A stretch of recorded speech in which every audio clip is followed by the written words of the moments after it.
Jouer comme une fille. Un balado sportif avec Guylaine Demers et Marc Durand.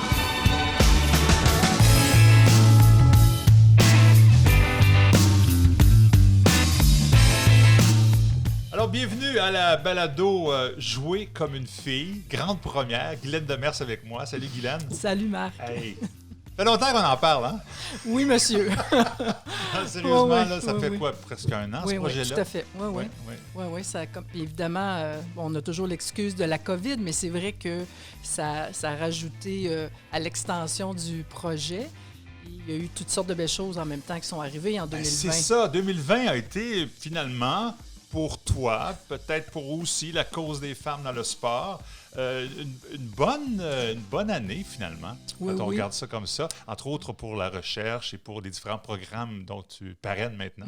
Oui, absolument. L'obtention d'un beau centre de recherche, le premier centre canadien sur l'équité des genres en sport, qui a été attribué cette année. Fait que, en fait, en 2020, ça a été un beau moment pour Femmes et Sport au Canada, certainement. Toi aussi, en 2020, mais tu as été élu, tu as remporté le prestigieux trophée Femmes et Sport du CIO. Ça, c'était en mars dernier. Oui. Ça aussi, c'est comme un bel ça, hommage. Hein? Ça, je suis tombée... vraiment, là... Oui. Mais déjà que le Comité olympique canadien mette ma candidature, parce qu'ils m'ont contacté avant en disant, bien là, Guylaine, c'est toi que le Canada veut proposer cette année. Voilà. Fait que déjà, là, moi, j'étais wow, comme wouh, je capotais. Et ça, c'est une première étape, mais là, après ça, tu te dis, hey, il y a 5 prix dans le monde, une par continent, puis nous, c'est les Amériques. Fait que, tu sais, c'est Amérique du Nord, centrale, sud. Fait que là, je dis... Quand même un gros continent. Je dis, oublie ça, là, tu sais, bon, mais j'étais déjà contente, tu sais, c'était... Et là, à un moment donné, je reçois un appel de Tricia Smith, la présidente. Là, tu dis, ouais, si la présidente m'appelle, ça ne doit pas être pour me dire que j'ai pas gagné, là, mais tu sais, quand même. Fait que là, elle me dit, Guylaine, t'es-tu assez? J'ai dit, oui, ben, c'est toi qui gagne pour les Amériques. Fait que là, écoute... oui. Non, là, je me pinçais, je dis, mais voyons donc. Wow. Puis moi... Je ne suis pas une Olympienne, j'ai pas de lien avec le mouvement olympique. Puis, des fois, on pense que c'est un peu exclusif. Oui, c'est vrai, ça pourrait être le comme cas, milieu. Mais là, c'est vraiment de dire non, on veut reconnaître le travail des personnes qui ont fait avancer la cause. Puis là, moi, écoute, même... Quand j'en parle encore, je me dis, mais c'est vraiment arrivé. C'est ça. Bien, ça me permet peut-être de parler un peu de toi. Ça commence souvent comme ça, les podcasts, hein, les balados. On se lance, puis on jase, puis finalement, on oublie le fil conducteur. D'abord, Guylaine Demers, qui anime avec moi cette série de balados. C'est la première. C'est comme la mise en bouche. On va parler aujourd'hui d'un peu de ce qui s'en vient pour les prochaines semaines sur cette balado « Jouer comme une fille ». Mais d'abord, toi, Guylaine Demers, PhD en sciences de l'activité physique, pédagogie sportive, professeur à l'Université Laval depuis 2001. Depuis 2005, on pourrait dire que ton principal cheval de bataille est d'augmenter le nombre d'entraîneurs féminins au Canada et aussi à des postes de direction. C'est pas tellement... Oui, c'est bien sûr la participation active des filles dans le sport, mais et la médiatisation, tout ça, mais c'est aussi au niveau de la direction. Ça, il y a un manque flagrant. Absolument. Puis, tu sais, quand on y pense, c'est qui prend les décisions pour le sport? Bien, actuellement, c'est beaucoup les hommes. Oui. Et ce qui fait que les femmes, on ne s'y retrouve pas toujours. Alors oui, pour moi, maintenant, pour changer le système, clairement, on travaille au poste de direction. C'est bon. Tu es présidente des Galaxions depuis 2008, maintenant, de l'Association québécoise pour l'avancement des femmes dans le sport. Ça existe depuis presque 20 ans. Vous célébrez bientôt votre 20e anniversaire. Absolument. Et puis, co-présidente du groupe de travail de Sport Canada sur les filles et les femmes dans le sport, présidente du groupe consultatif sur les filles et les femmes dans le sport du ministère fédéral des sports. Et tu l'as dit un peu en entrée de jeu maintenant, co-directrice du Centre national de recherche sur l'équité entre les genres dans le sport. Un centre de recherche qui a été créé cette année avec un budget de 1,65 million de dollars pour 3 ans. Et en 2010, une des 50 personnes les plus influentes en sport au Canada. OK. Alors, moi, je me sens bien d'être avec toi pour animer cette balado parce que c'est quand même, t'es la référence, on peut le dire. Écoute, les titres sont là. Puis c'est vraiment un sujet qui tient à cœur, la place des femmes dans le sport. Ça a toujours été ça. Hein? Oui, bien, écoute, c'est sûr que c'est lié à mon expérience. C'est quand j'étais TQ, moi, je suis l'aînée chez nous. Moi, je voulais jouer au hockey, tu comprends? Parce que c'est sûr que le samedi soir, on écoutait la soirée du hockey. Bien je veux dire, tu sais, c'était tout le monde. Mon père nous a amenés, mon frère et moi, au forum. Moi, Ken Dryden, Steve Schott, je le trouvais tellement beau. Fantastique. Écoute, je le trouvais beau. Qu'est-ce que tu veux? C'est bon. C'est ça. Fait que Steve Schott, Ken Dryden, Larry Robinson. Là, oui. OK. Alors, toi, c'était pas Guy Lafleur. Ben oui, je l'aimais, mais bon, c'était pas lui. Tout le monde l'aimait. C'est ça. Mais écoute, fait que pour moi, le hockey, je voulais jouer au hockey. Mais je ne pouvais pas jouer au hockey. Mes frères ont joué, mais il n'y avait pas d'équipe de filles. Fait que moi, ça se limitait. Je jouais dans la rue, tout ça. Puis ça m'a frustré très tôt. Puis en plus, mon frère, s'il m'écoute, celui qui me suit, il était vraiment pas bon. Écoute, il patinait sa bottine, je le clenchais, tu comprends-tu? Puis là, d'aller à la pratique avec lui, d'être sur le bord de la bande, de le regarder sa glace. Pendant que c'est lui qui pratique. Puis que moi, je peux pas être là. Mais tu sais, mes parents, en même temps, à Noël, je voulais des pattes de hockey, j'avais des pattes de hockey, je voulais un bâton de hockey, j'avais un bâton de hockey. Tu sais, là-dessus, mes parents, c'est pas eux qui ont dit non, t'es une fille, tu peux pas faire ça. Au contraire, mais le système en place, il n'y avait pas de place pour les filles, tu sais. Puis ça, je trouve ça merveilleux aujourd'hui, c'est là. Fait que c'est sûr que depuis que je suis très jeune, j'ai compris que le fait d'être une fille, c'était un handicap pour faire du sport. Tu ne pouvais pas faire tout ce que tu voulais. C'est clair. Alors, c'est sûr que là, mes études par la suite, bon, j'ai été athlète jusqu'avec le Rouge et Or. J'ai été entraîneur pendant une quinzaine d'années. Et quand on accumule toutes ces expériences-là, où à chacune de ces étapes-là, à la fois comme athlète et comme coach, puis éventuellement administratrice, parce que j'ai eu un petit parcours comme directrice technique de la Fédération de basketball du Québec, bien, j'ai tout le temps pu à la fois expérimenter puis être très consciente du décalage qu'il y avait par rapport aux hommes et aux femmes dans le monde du sport. Fait que c'est sûr que là, rendu au doctorat, je deviens prof. C'est clair que je développe des cours là-dessus parce que je veux que les étudiants qui vont travailler avec moi soient allumés là-dessus. Oui.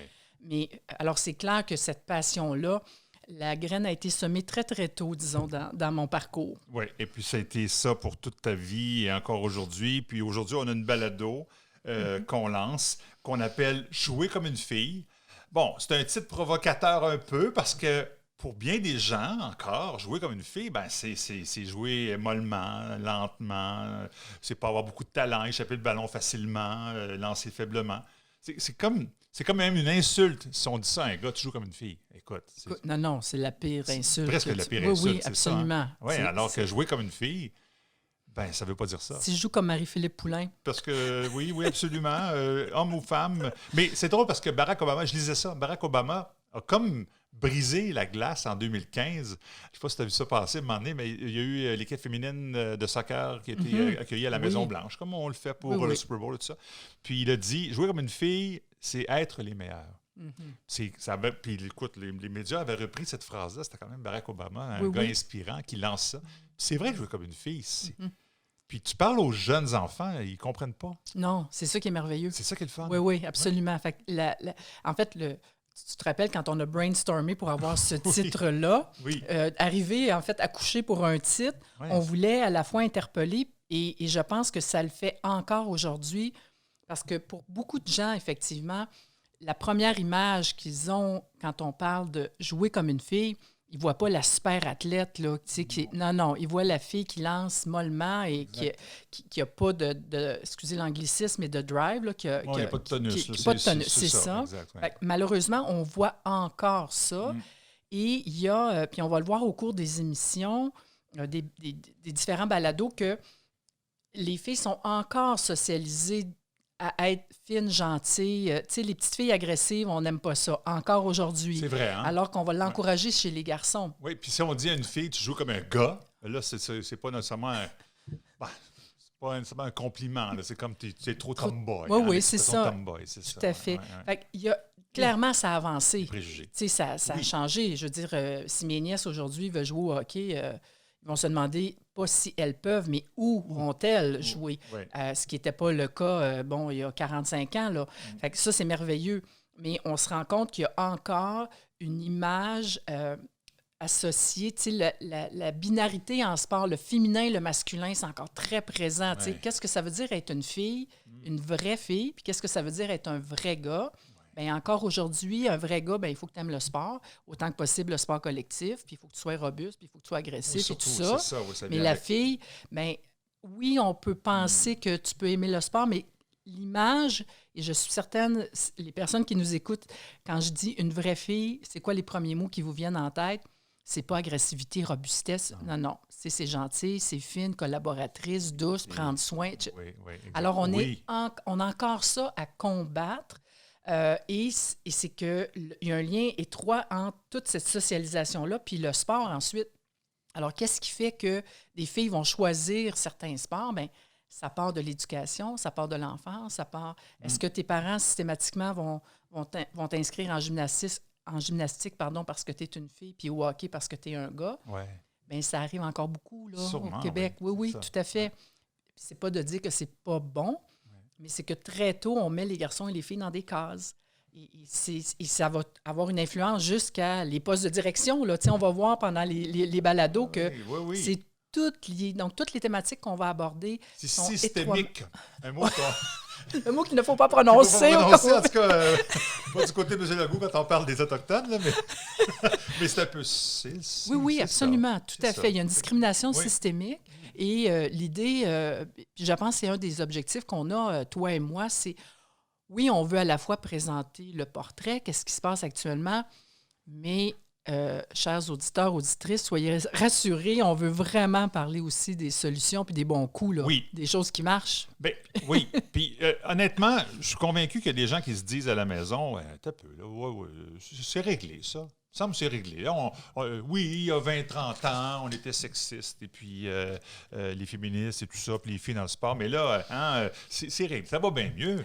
Il y a plein d'exemples. Là. Il m'en vient 2-3 en tête, là, peut-être sur un an. Là. C'est vrai, c'est un peu comme ça qu'on réagit. C'est encore un exploit quand une femme, par exemple, se démarque dans un sport, mais c'est pas... C'est plus que jamais important d'en parler, je pense. Ah oui. Et en fait, ce qui, je pense, qu'est-ce qui fait, Marc, qu'on va être un duo incroyable? Oui, c'est sûr. Bon, toi, tu as une sensibilité vraiment par rapport au sport amateur en général, puis tu as toujours été très présent, à la fois pour le sport féminin et masculin. Tu sais, pour toi... Un athlète, c'est un athlète. C'est ça. Peu importe, exactement. Tu as toujours valorisé les deux dans tes reportages.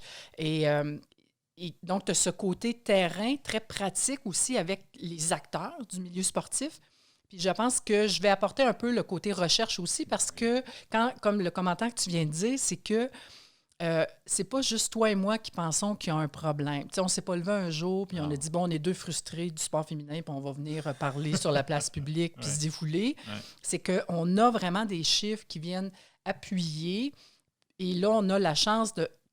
J'ai mené une étude très récemment pour le ministère, justement, de l'Éducation en 2019. Puis les derniers chiffres, si spontanément, je te demande, tout est dans le milieu, là, mais il y a combien de coachs féminins au Québec? Ça dépend du niveau. Là, c'est tous les niveaux. Là. Quand on parle des TQ jusqu'à haute performance, il y a combien de coachs féminins au Québec? Oh mon Dieu, là, vraiment, tu me prends par surprise. Je dirais que, peut-être, vu que tu parles de tous les niveaux, donc même les minimes, là, oui. Bon, je dirais que ça doit être à peu près 25% au moins. On est à 22 %. Oh! Oui, t'es bon. T'es très bon.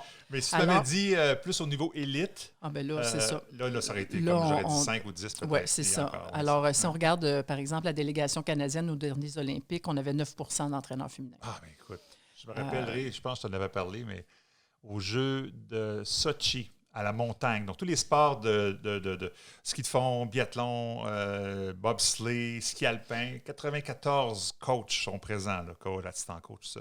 0 filles. 0 filles. Et pourtant, la représentation féminine masculine était pareille au niveau des athlètes. Ouais. Mais 0 sur 94.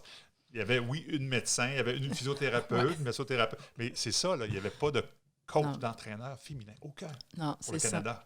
Oui, exactement. Pas d'un pays qu'on pourrait se douter que c'est pas trop égal. Là. Non. Fait que, alors, pour moi, les chiffres vraiment parlent d'eux-mêmes. Même chose quand on regarde au niveau du personnel des fédérations sportives, au niveau des directions techniques, par exemple. On a 20 % de femmes seulement. Puis qui décide de comment le sport va fonctionner au Québec, ce sont les directions techniques. Les directions générales, on est à 33 %, donc un peu plus de femmes dans les directions générales, mais... Puis, quelques bons exemples, c'est vrai. C'est ça, il y en a quelques bons, mais tu vois, si je reviens au niveau des coachs, moi, ce qui m'interpelle beaucoup, oui, le chiffre est bas, mais c'est que depuis 20 ans, non seulement ça n'a pas bougé, mais dans les 10 dernières années, les chiffres ont commencé à redescendre.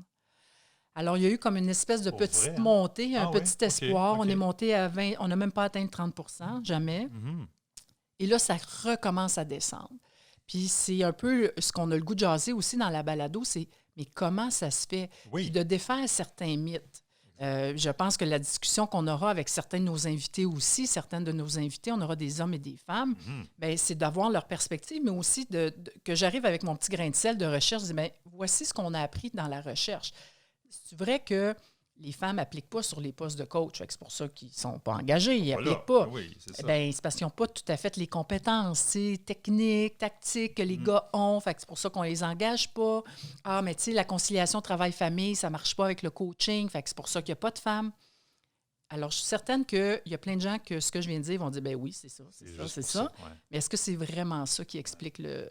Alors, si vous nous écoutez à chaque semaine, bien, vous allez le savoir. Ah, je suis sûr qu'on va... Mais il faut nous écouter à toutes les semaines. Si vous aimez le sport, si vous êtes intéressé à tout ce qui se trame autour, pas juste des résultats, là, et puis pas se dire, ah ben oui, les filles, maintenant, ont des chances égales pour pratiquer du sport. C'est quand même assez vrai, il faut le dire. Mais au niveau décisionnel, ça devient... juste un exemple, puis c'est triste, mais c'est l'Université Laval qu'on aime tous. Tu travailles là. Le Rouge et Or a 18 clubs, 18 entraîneurs, donc chefs. Il y en a une femme, une seule, en badminton. Elle a été nommée récemment, en plus. Récemment, là. Oui, c'est en juillet dernier. Tout à fait. Alors, c'est dans ma cour. Oui. Ouais, je déprime. Puis, on se dit, à ce moment-là, peut-être que les femmes n'ont pas appliqué. C'est pas vrai. Il y a des femmes qui ont appliqué. Tout à fait. Donc, mais est-ce qu'il y avait des... Bien, c'est ça qu'il faut voir. C'est que quand on regarde la problématique dans son ensemble, il n'y a pas une raison qui explique ça. Puis c'est pour ça qu'on parle de systémique. Hein? Oui. C'est-à-dire que il n'y a pas une solution parce qu'il y a un problème très précis. On dit, on fait ça, puis tout va être réglé. Oui. Alors, ça va de choses aussi banales, quand on affiche un poste, comment on l'affiche, comment on en parle. Est-ce qu'on parle toujours, on cherche un entraîneur, on cherche... Tu sais, ça paraît banal, mais le message qu'on envoie, ça veut dire qu'on ne cherche pas une femme, on cherche un homme, clairement. C'est comme ciblé, peut-être à la limite. On a déjà notre candidat, mais on l'ouvre, mais on n'a pas trop de détails. Tout à fait. Où est-ce qu'on affiche? Où est-ce qu'on recrute? Est-ce qu'on reste toujours dans notre même bassin? Ben oui. Fait que c'est les gens qu'on connaît qui nous ressemblent, fait qu'on finit par recruter des hommes. Puis c'est pas de mauvaises intentions. Même chose, c'est qui votre comité de sélection? Alors, j'ai des exemples aussi relativement récents. Dans ma cour, où on a des entrevues pour engager l'entraîneur d'une équipe féminine. Et les 4 membres du comité de sélection, c'est 4 hommes qui sont là. Je ne dis pas que ce n'est pas des bons gars. Non. Mais est-ce qu'on peut imaginer l'inverse? On ouvre un poste pour l'équipe de football. Tiens, c'est ça. Puis c'est 4 femmes sur le comité de sélection. Glenn. On met 4 femmes. Ouais. Okay. Je vous jure que ça sort des journaux, là, que ça pète. Mais quand ça arrive de l'autre côté, ça fait... Donc ça, c'est un autre élément, un autre exemple. Oui. Et ce ne sont pas de mauvaises intentions, mais les gens font... Je me rappelle d'un exemple. À un moment donné, le gouvernement a sollicité un de mes collègues au département pour mettre en place un comité sur un peu les perspectives pour le sport au Québec. Fait qu'il arrive un matin, il est tout fier de tout ça, il me dit ça, puis il dit, garde, j'ai recruté que des hommes. Puis c'est un bon gars, là, tu sais, vraiment. Fait que là, je le regarde, j'ai dit, sont où les femmes? Écoute, la mâchoire, il a décroché. Puis là, tout à coup, il a réalisé, il dit, colique. Il dit, j'ai rien que recruté des gars. J'ai dit, ben oui, c'est tes chums, les gens avec qui tu travailles, que tu connais, puis il a pas, quand il a fait sa sélection, il ne s'est pas dit, je veux pas de femmes dans mon comité. Mais non. Pas du tout. Non.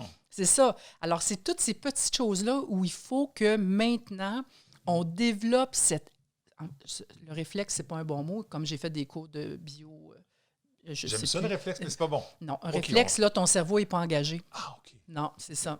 OK? Alors, c'est quand on se tape sur le genou, là, puis que ça part, ça ne monte pas au cerveau, ça. Ah, c'est juste neuro, puis non, c'est ça. Okay. Fait que ça, c'est un réflexe. Okay. Fait que quand on dit les bons réflexes du gardien, là, c'est pas vrai. On devrait dire... Bon temps de réaction. Temps de réaction. Yes, sir. Ben, j'ai appris. Ça, c'est mes cours de physiologie de 1983, quand même.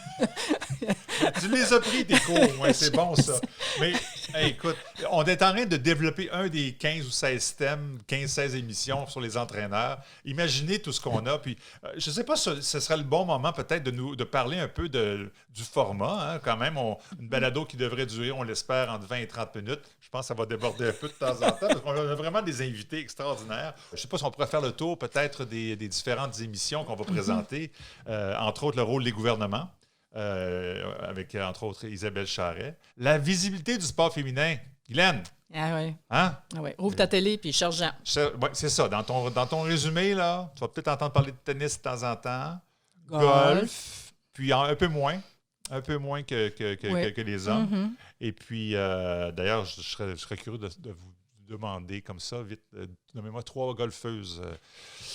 Brooke Anderson au Canada, après ça, une couple de Coréennes, puis ça va être... Je les nomme pas. C'est ça, on les connaît moins parce qu'on en parle moins. On en parle moins, absolument. Puis, encore une fois, je pense qu'on va aborder ce thème-là au-delà de lancer la pierre aux médias nécessairement, parce qu'entre autres, on a une collègue commune qui a travaillé à CBC Sport, qui a été la DG, qui était la seule femme à ce jour, Nancy Lee, qui a occupé ce poste, qui disait... Oui, les médias, mais de votre côté, regardez-vous le nombril, puis c'est quoi vous faites? Alors, comme organisation sportive, comment nous-mêmes on fait la promotion de nos athlètes féminines? J'aime beaucoup ton approche, Guylaine, parce que, en tout cas, c'est ce qui me charme de travailler avec toi, c'est que tu as toujours eu cet intérêt-là à aller voir pourquoi. Avant, tu sais, oui, ils ne sont pas fins, les médias. Oui. Oui. Mais non, c'est OK, t'as peu. Pourquoi c'est comme ça? Puis qu'est-ce qu'on peut faire maintenant? Surtout, puis je pense que l'émission veut ça aussi, amener des solutions, pas juste en parler puis dire ça va mal. Non. Mais ça peut bien aller, puis c'est arrivé dans certains cas que ça s'est bien passé, puis on s'inspire de ça. Oui, absolument. Puis on a la chance, effectivement, de vivre au Québec, au Canada, où on a des opportunités. Des ouvertures. Puis il y a des choses incroyables qui se font. Au Québec, on était certainement avant-gardiste. Le fait qu'Égal Action soit venu au monde en 2001 et que le gouvernement ait fait confiance à Sylvie Béliveau qui est allée cogner à la porte et a dit « j'aimerais ça aller valider auprès des femmes. Est-ce qu'on a besoin d'une organisation comme ça au Québec ou si je suis toute seule à penser ça, on va arrêter ça là? » Et le gouvernement l'a soutenu là-dedans pour arriver à dire « oui, il y a vraiment un besoin. » Et on est à ce jour la seule organisation provinciale au Canada dévouée à femmes et sport et qui a vraiment une belle crédibilité maintenant. Mais les gouvernements, il y a eu un mouvement qui a commencé. Le gouvernement fédéral, quand, on va se le dire, là, puis c'est apolitique notre affaire, mais quand les libéraux sont arrivés au pouvoir, après 10 ans de Stephen Harper, je peux dire que Femmes et Sport, on a respiré parce que là, tout à coup, il y a de l'argent qui est revenu, qui avait complètement été coupé. Pour la condition féminine en général, puis le sport féminin, là, on était mort raide. Et que là, on arrive, puis qu'on se fait annoncer 30 millions pour Femmes et Sport. C'était l'hystérie, là, je veux dire, on était vraiment... Et c'est de là qu'est venu le Centre canadien de recherche sur l'équité des genres en sport. Ça vient de cette enveloppe-là. Alors, il y a vraiment eu des initiatives et dans ces années-là, un moment qui a été charnière, puis ça, je suis vraiment... C'est rare, je me pète les bretelles, mais en 2015, quand, avec 2 de mes collègues, Penny Wertner puis Marianne Lee, on a décidé d'organiser une conférence nationale Femmes et Sport. Conversation. 2015. Alors, et d'ailleurs, Marc était un des 3 hommes courageux qui était là, qui était un des 3 braves. Au contraire, des privilégiés, je dirais. Ben oui. Puis je fais une parenthèse d'ailleurs. Oui. Je te demandais pourquoi j'animerais. Puis tu m'as dit, c'est parce que vous faites partie de la solution. Absolument. Ça m'a comme convaincu. Ça ne prend pas grand-chose. Hein. C'est comme, on peut pas, j'imagine, les femmes ne peuvent pas gagner ce combat-là toutes seules. Ça prend des collaborateurs. Absolument. Puis ça va être un des thèmes, d'ailleurs, les hommes comme alliés. Oui. Parce qu'il y en a, là, je veux dire, il y en a plein. C'est juste que souvent, ils pensent qu'ils sont seuls. Fait que quand tu penses que tu es tout seul, c'est plus difficile de parler à voix haute ou d'exprimer clairement, mais de plus en plus, on a vraiment des beaux exemples. Et d'ailleurs, dans nos invités, on aura des directeurs généraux de fédérations sportives qui ont mis en place des initiatives fantastiques. Parce que dans le fond, si on fait juste parler, excuse de l'anglicisme, mais du business case, si moi, je suis une fédération, est-ce que je suis prête à laisser 50 % de la population de côté? Non, ça va être pas mal plus rentable si j'ai 100 % du monde qui ont des chances de venir dans mon sport, de pratiquer mon sport. Alors, il y a cette règle-là très de base que les gens d'affaires ont commencé à comprendre, de dire, bien là, il faudrait peut-être avoir la perspective des femmes. Clairement. Qui fait que nos produits qu'on va offrir vont aller les chercher parce que il y a du cash. Bien, un exemple concret, c'est le baseball. Parce que le soccer, quand il y a eu l'émergence du soccer il y a 20-30 ans, moi, j'étais un gars de baseball, puis je voyais ça rentrer, mais je me disais tout le temps, ben oui, mais les autres qui ont les filles en plus, c'est ça. Les gars, il n'y en avait pas. Il n'y avait pas de filles qui jouaient au baseball. Là. Mais là, attention, là. De plus en plus, on double presque les inscriptions à chaque année avec Maxime Lamarche, avec la présidente de Sport Québec, dont j'oublie le nom. Oui, Julie, qui est dans... Julie Gosselin. Gosselin. À deux, excusez. C'est bon. C'est comme en direct, là. C'est même si c'est pas en direct, là, bon, ça se peut qu'on... Comme. Ben oui, c'est ça. Alors oui, puis on va parler entre autres de sport féminin avec Ray Lalonde. Oui. Ça, c'est intéressant parce que c'est un gars qui connaît ça, des bonnes statistiques. Il est vraiment intéressant de ce côté-là. On l'entend différentes plateformes, sur différentes plateformes. Elle connaît bien le monde de la NBA, puis on sait que la WNBA, c'est vraiment une fédération qui prend au niveau professionnel, qui est avant-gardiste. Absolument. Et ça aussi, ça va être un de nos sujets, parce que le sport professionnel, c'est microscopique du côté féminin. Écoute, en soccer aux États-Unis, là, je disais, il y a 180 salaires qui donnent à des filles. C'est pas beaucoup, là. Dans tous les États-Unis, là, il y a juste 180 filles qui sont payées pour jouer, puis on parle pas de gros salaires, là, juste d'être payées. C'est ça. Avoir un petit chèque. Oui, exactement. 180 sur plus d'1 million de joueurs, je pense. Non, c'est exactement. Alors ça aussi, ça va être une discussion vraiment intéressante. Oui. Les journalistes sportives, oui, on peut dire ça comme ça. Il y en a quelques-unes, mais ça n'a pas été facile et c'est pas facile encore dans ce métier-là. Alors, on a des gens qui vont collaborer avec nous. L'impact de la COVID sur le sport féminin, ça m'a étonné quand tu m'as lancé cette suggestion-là. On le vit, là, on est dedans.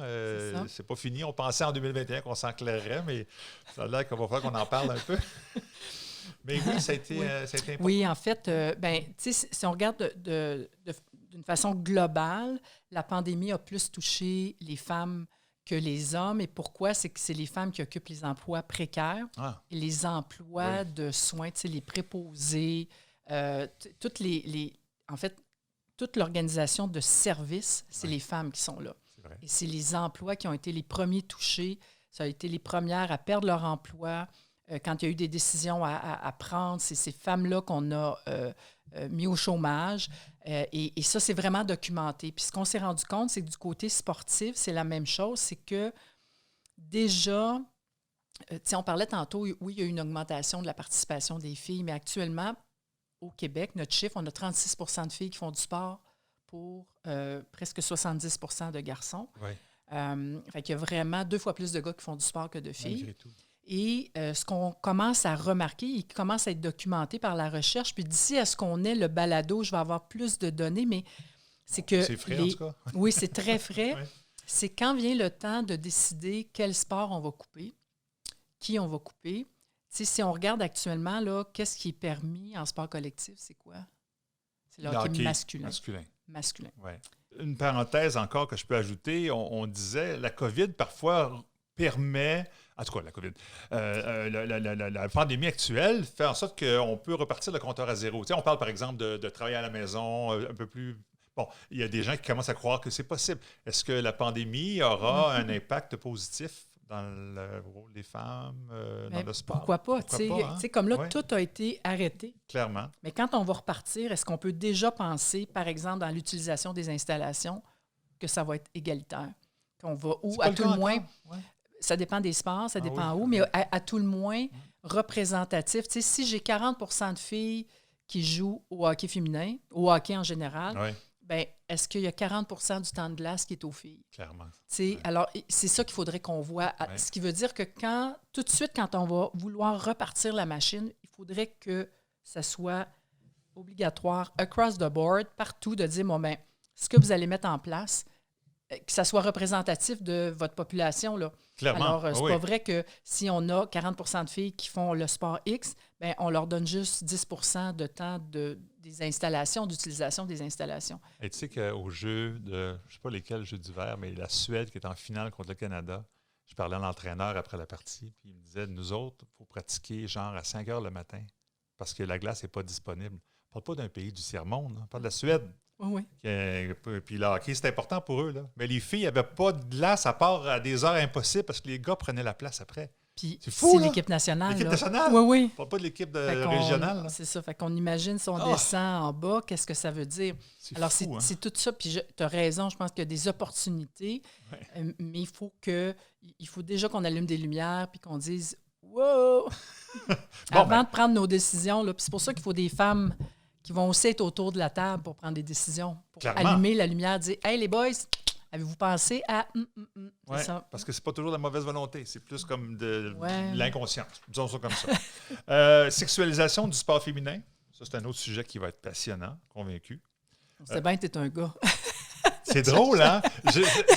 Non, mais j'ai le goût de faire une blague. Le mot sexe, parfait, on va en parler. Mais là, hein, c'est moi qui l'ai fait, j'ai le droit. Je suis une fille, c'est ça. Mais... On garde ça au montage? Oui, OK. La question que je me posais. Sport de gars, sport de filles, masculinité et féminité, les liens avec l'homophobie, les lesbiennes en sport. Ah ouais, ça, c'est un sujet intéressant. On a des noms associés, c'est pas sûr que ça va être ça, mais bon, Charlène Labonté, Karen Paquin sont sollicités pour cette édition-là. Parce qu'on va avoir des invités. Là, on parle juste nous deux, là, on a bien du fun, mais on va avoir des invités à chaque fois. Là. Oui, chaque balado, c'est ce qu'on veut. Oui, absolument. Oui. Parce que le format, c'est vraiment de comme on disait, de dire, ben c'est quoi la situation actuelle, que notre invité puisse faire des liens avec sa propre expérience, de dire, oui, comment je me retrouve dans ces stats-là, dans ces portraits de la recherche. Exact. Puis après ça, ben OK, now what? Qu'est-ce qu'on fait maintenant? J'adore ça. Oui. Stéréotypes et biais inconscients, très intéressant aussi. Femmes de minorités visibles, les femmes autochtones dans le sport, les femmes noires et le sport. Isabelle Aubé, une dame qui sera sollicitée pour collaborer avec nous. Les femmes avec un handicap, je pense que la pratique du sport quand on a un handicap, ça devient aussi un enjeu majeur. Chantal Petitclerc sera certainement sollicitée sur ce sujet. Elle a accepté d'ailleurs de participer, alors ça, c'est super bon. La situation des entraîneurs. Pourquoi encore en 2020, le Québec ne compte que 22 % des entraîneurs? Menstruation et sein, encore tabou, impact sur la performance et abandon de la pratique sportive. Ça va être intéressant aussi. Pourquoi les filles, en général, vers 14, 15, 16 ans, décident d'arrêter? Oui. Puis c'est vraiment des sujets qu'on n'aborde pas. Puis entre autres, tu sais, je pense juste dans la formation des entraîneurs, là, on n'aborde pas ces sujets-là. Puis actuellement, on a une majorité d'entraîneurs masculins qui entraînent des filles. Oui. Et ces sujets-là, ils savent pas quoi faire avec. Là. C'est vraiment une patate chaude. C'est vrai. Puis je me rappelle, écoute, quand j'étais au collégial, évidemment, j'avais un homme qui m'entraînait, mais c'est le premier qui a osé avoir une conversation ouverte avec nous en disant, bien là, les filles, aidez-moi un peu, tu sais. Quand effectivement vous avez vos menstruations, comment ça vous affecte? Qu'est-ce que moi je peux faire? Comment ça joue là-dessus? Oui. Puis là, on était toutes, même nous autres, on était là, mon Dieu, qu'est-ce qu'on fait? Comment on en parle? Ouais.